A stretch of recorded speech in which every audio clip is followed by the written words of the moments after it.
Doctor उपासना त्यागी welcome करती हूँ आप सभी का अपने YouTube channel doctor mom remedies में। आज की वीडियो में हम बात करेंगे कि क्या प्रेगनेंसी में आम खाने चाहिए, क्या उनका कोई फायदा है और क्या उनका कोई नुकसान है, और अगर खाना है तो आपको कितना खाना है।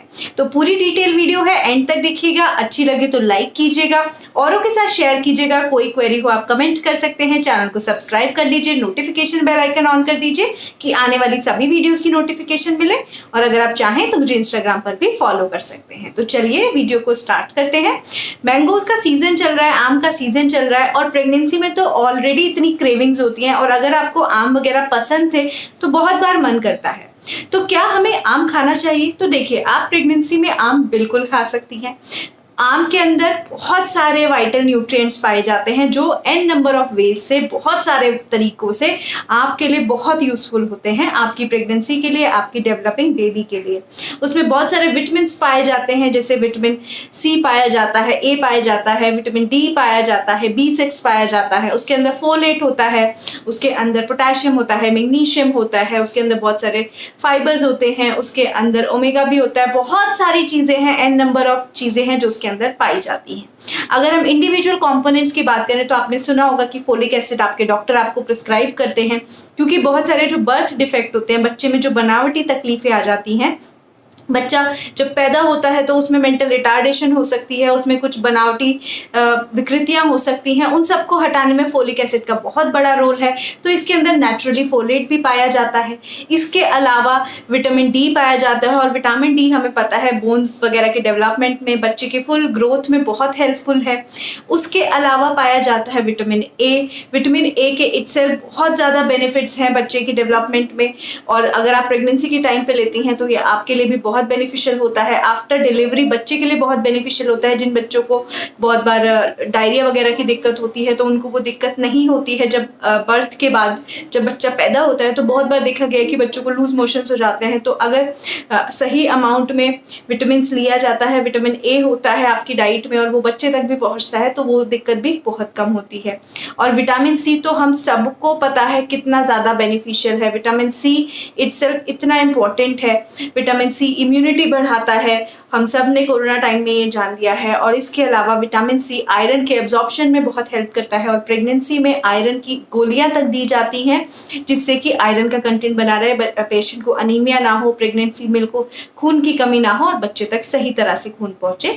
तो ये बहुत ज्यादा बेनिफिशियल है, तो इसलिए इसमें ये भी वाइटल पाया जाता है। इसके अंदर विटामिन सी भी भरपूर मात्रा में पाया जाता है। इसके अलावा इसमें विटामिन 6 होता है, और जो विटामिन B6 है वो B6 बहुत हेल्पफुल होता है जिन फीमेल्स को मॉर्निंग सिकनेस, उल्टी, नौजिया की दिक्कत होती है, उनके टाइम पर रिलीफ पहुंचाने के लिए भी ये बहुत हेल्पफुल है। इसके अलावा इसमें मैग्नीशियम है, इसके अंदर पोटेशियम है, तो ये इलेक्ट्रोलाइट्स का बैलेंस बना के रखता है, पानी वगैरह का बैलेंस आपकी बॉडी में बना के रखता है। और जिन महिलाओं को high blood pressure, pre eclampsia की कंडीशन होती है, एक BP की दिक्कत होती है, प्रेगनेंसी के टाइम में उनका BP बहुत हाई रहता है, तो उनके लिए भी ये बहुत बेनिफिशियल होता है, क्योंकि ये उसको कंट्रोल करके रखता है, इलेक्ट्रोलाइट्स का बैलेंस भी बनाता है। उसके अलावा जिन महिलाओं को कॉन्स्टिपेशन की बहुत ज्यादा दिक्कत है, कब्ज रहती है प्रेगनेंसी के टाइम में, ये फाइबर का भी बहुत अच्छा सोर्स है, और फाइबर बहुत हेल्पफुल होता है कॉन्स्टिपेशन को रिलीव करने के लिए। तो ये सारे ही एन नंबर्स ऑफ फैक्टर्स हैं जो बहुत ज़्यादा हेल्पफुल हैं आपकी प्रेगनेंसी और आपके बच्चे के लिए। ये सब कुछ पाया जाता है आम के अंदर, मैंगोज के अंदर। तो क्या हमें आम खाने चाहिए प्रेगनेंसी में? तो देखिए, आपको प्रेगनेंसी में आम अगर खाना है आप बिल्कुल खा सकती हैं, बट बहुत ज़्यादा क्वांटिटी में नहीं, क्योंकि अगर हम उसके इल इफेक्ट्स की बात करें तो मैंगो एक बहुत ही ज़्यादा हाई ग्लाइसेमिक इंडेक्स है उसका, उसके अंदर बहुत अमाउंट में शुगर और कैलोरीज पाई जाती हैं, और प्रेगनेंसी में इटसेल्फ वेट अपने आप गेन होता है, और बहुत ज़्यादा ओवर वेट अगर आपका हो जाएगा तो वो प्रेगनेंसी के लिए अच्छा बिल्कुल नहीं है। हम सब बोलते हैं कि प्रेगनेंसी में एक आइडियल वेट गेन होना चाहिए, तो कभी भी अगर आप बहुत ज़्यादा हाई कैलोरी वाली चीज़ों का इंटेक करती हैं तो प्रेगनेंसी में वेट गेन कर सकता है।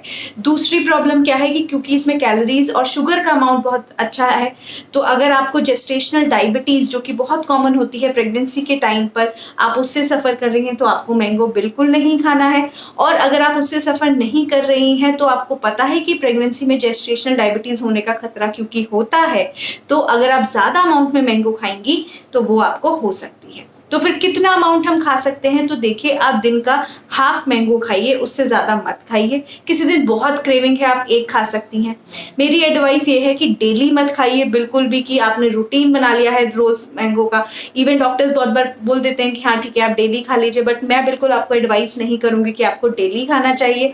आप हाफ मैंगो खाइए, ऑल्टरनेट डे करके खा लीजिए। बहुत क्रेविंग हो रही है तो एक स्लाइस खा लीजिए, दैट्स इट, अगर आपको रोज़ भी खाना है तो।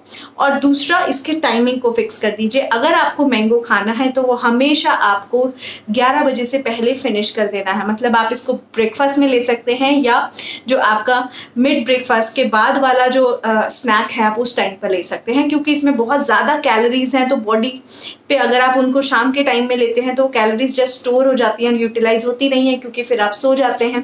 तो इसलिए मॉर्निंग आवर्स में लीजिए, या तो ब्रेकफास्ट में ले लीजिए तो एक बोल में, या फिर आप उसको जो आपके ब्रेकफास्ट और लंच के बीच में जो आपको क्रेविंग होती है थोड़ा कुछ खाने की, आप उस टाइम पे खा सकते हैं। अब अगर मैं अपनी बात करूं तो मैंने अपनी प्रेगनेंसी, मुझे मैंगोस पहले मैं बता दूं कि बहुत ज़्यादा पसंद है, बहुत, मतलब मेरा फेवरेट फ्रूट है। लेकिन मेरी जो डिलीवरी हुई थी वो मई में हुई थी, बट उसके बाद भी मैंने एक स्लाइस भी मैंगो का नहीं खाया। ऑल्दो मुझे बहुत क्रेविंग्स भी होती थी मैंगो खाने की, बट मैं नहीं खाती थी।